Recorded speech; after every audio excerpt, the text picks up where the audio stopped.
Friends, आप सभी का स्वागत है आपके अपने यूट्यूब चैनल यस एकेडमी में। दोस्तों, आज हम पढ़ने वाले हैं फूड एंड न्यूट्रिशन, जो कि फूड न्यूट्रिशन का टॉपिक है फूड। आज का जो हमारा टॉपिक रहने वाला है वो है फूड यानी कि भोजन। सबसे पहले हम ये जानेंगे कि भोजन होता क्या है, भोजन के कार्य क्या होते हैं। इन सब चीज़ों को आज हम पढ़ने वाले हैं। ठीक, तो आइए जानते हैं कि भोजन होता क्या है। भोजन वह सभी ठोस एवं तरल भोज्य पदार्थ है जिसे हम खाते या पीते हैं, जिसको हमारे शरीर द्वारा आसानी से पचाया जा सके और जिससे हमारे शरीर को ऊर्जा एवं कुशलता मिलती है। ऊर्जा यानी कि जो हमारे शरीर को शक्ति मिलती है कार्य करने की, और शरीर की वृद्धि, ऊतकों की मरम्मत एवं पोषित करता है। भोजन ऐसा होना चाहिए जो हमारे शरीर की वृद्धि भी करे और उसको पोषण प्रदान करे, उसका जो टूट कोशिकाएं को उनका मरम्मत करे, वो क्या होता है, भोजन कहलाता है। भोजन जब भोजन हम करते हैं उससे हमें ऊर्जा मिलती है, प्रोटीन, विटामिन, विभिन्न प्रकार के पोषक तत्व उसमें समाहित होते हैं।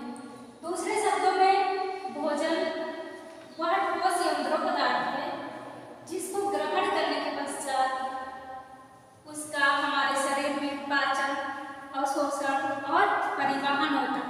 पाचन यानी कि जब भोजन पचता है तो उससे हमारे शरीर को ऊर्जा मिलती है। अवशोषण यानी उसमें जो पोषक तत्व निकलते हैं उसका हमारे शरीर में अवशोषण हो जाता है, यानी कि वो ऊर्जा देने का कार्य करता है।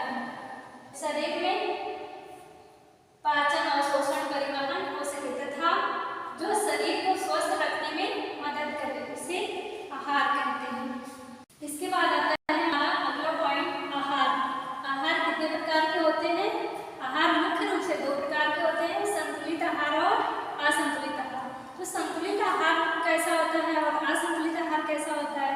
तो संतुलित आहार वो आहार होता है जिसमें सभी प्रकार के पोषक तत्व उचित मात्रा में यानी कि पर्याप्त मात्रा में उपलब्ध हो, यानी कि उपस्थित हो, उसमें पर्याप्त मात्रा में रहें। और जो असंतुलित आहार होता है उसमें किसी पोषक तत्व की मात्रा अधिक होती है और किसी पोषक तत्व की मात्रा कम होती है, इसलिए उसको हम असंतुलित आहार कहते हैं, क्योंकि उसमें जितनी हमें ऊर्जा की आवश्यकता है, पोषक तत्व की आवश्यकता है, वो पर्याप्त मात्रा में उपलब्ध नहीं होते हैं, इसलिए उनको हम असंतुलित आहार कहते हैं। उसके बाद हम देखते हैं कि डाइट क्या होता है।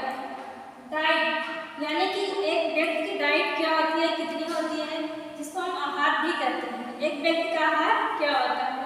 तो एक व्यक्ति एक दिन में जितना भोजन ग्रहण करता है उस व्यक्ति का एक दिन का आहार होता है। वो जो भोजन की मात्रा है एक दिन में जितना खाता है उस व्यक्ति के एक दिन का आहार होता है।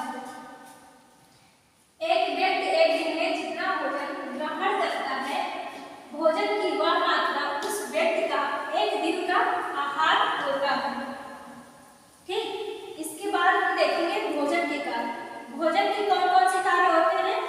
भोजन के मुख्य रूप से 3 कार्य होते हैं, शारीरिक कार्य और मानसिक कार्य, सामाजिक कार्य। इनको हम कह सकते हैं शरीर क्रियात्मक कार्य, यानी कि शरीर को क्रिया प्रदान करने के लिए जो हमें ऊर्जा मिलती है भोजन से, वो क्या करती है, जो शरीर कार्य करता है वो जब हम भोजन करते हैं उससे हमें ऊर्जा मिलती है और उसी से शरीर क्रिया करता है, अपना कार्य करता है। सामाजिक कार्य क्या होता है?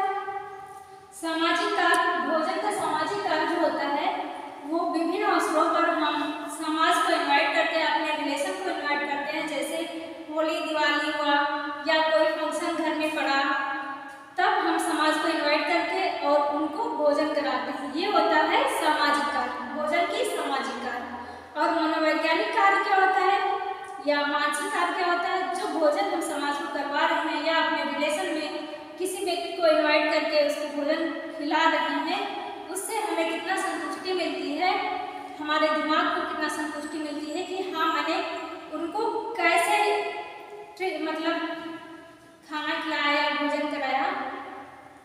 इससे हमें संतुष्टि जो मिलती है दिमाग को कि हाँ, हमने अच्छा